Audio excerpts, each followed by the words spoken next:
নমস্কার বন্ধুরা, স্বাগতম আপনাদের প্রিয় চ্যানেলে।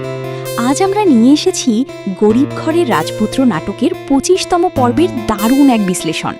আজকের এপিসোড দেখে দর্শকরা যেন পুরোপুরি হতবাক।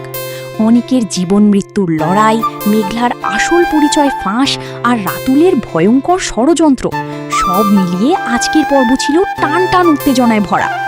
সবচেয়ে বড় ধাক্কা ছিল তখন যখন অনেক জানতে পারে যে সাধারণ মেয়ে পরিচয়ে থাকা মেঘলা আসলে হাজার কোটি টাকার মালিক শালিমা বিল্ডার্সের কর্ণধার। এই সত্য জানার পর অনেক যেন ভেতর থেকে পুরোপুরি ভেঙে পড়ে। আর যখন অনেক সাহায্যের আশায় মেঘলার অফিসে যায়, তখন তাকে অপমান করে বের করে দেওয়া হয়। এই অপমান তার আত্মসম্মানে গভীর আঘাত হানে।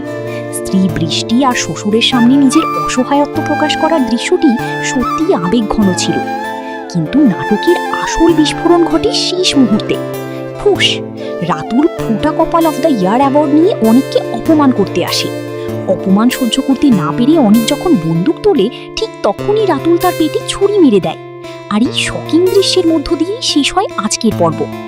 এদিকে মেঘলা গুন্ডাদের ডেরায় গিয়ে জানতে পারি পুরো সত্য। সে বুঝতে পারে রাতুলই তাকে কিডন্যাপের পরিকল্পনা করেছিল এবং অনেককে ফাঁসাতে চেয়েছিল।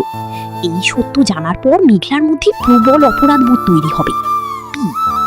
আগামী পর্বে সম্ভবত আমরা দেখতে পাবো অনেককে হাসপাতালে নেওয়া হবে এবং সে বেঁচে যাবে, কারণ সেই এই গল্পের মূল নায়ক।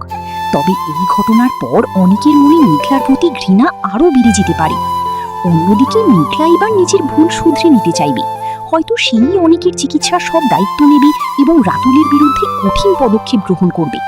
কিন্তু প্রশ্ন হলো, অনেক কাকে বেছে নেবে? তার স্ত্রী বৃষ্টিকে, যে সবসময় তার পাশে ছিল, নাকি মেঘলাকে, যে ভুল বুঝেও এখন তার জীবন বাঁচাতে মরিয়া? এই ত্রিমুখী সম্পর্কে টানাপোড়েনি হতে যাচ্ছে আগামী পর্বের সবচেয়ে বড় আকর্ষণ। পিন্ড গরিব ঘরের রাজপুত্র নাটকের ২৬তম পর্ব আসছে আগামী সপ্তাহে। তাই এখনই চ্যানেলটি সাবস্ক্রাইব করে বেল আইকনটি অন করে রাখুন। আর আপনাদের মতামত কি? অনেক কি মেঘলাকে ক্ষমা করবে? রাতুলের কি শাস্তি হওয়া উচিত? কমেন্টে অবশ্যই জানাবেন।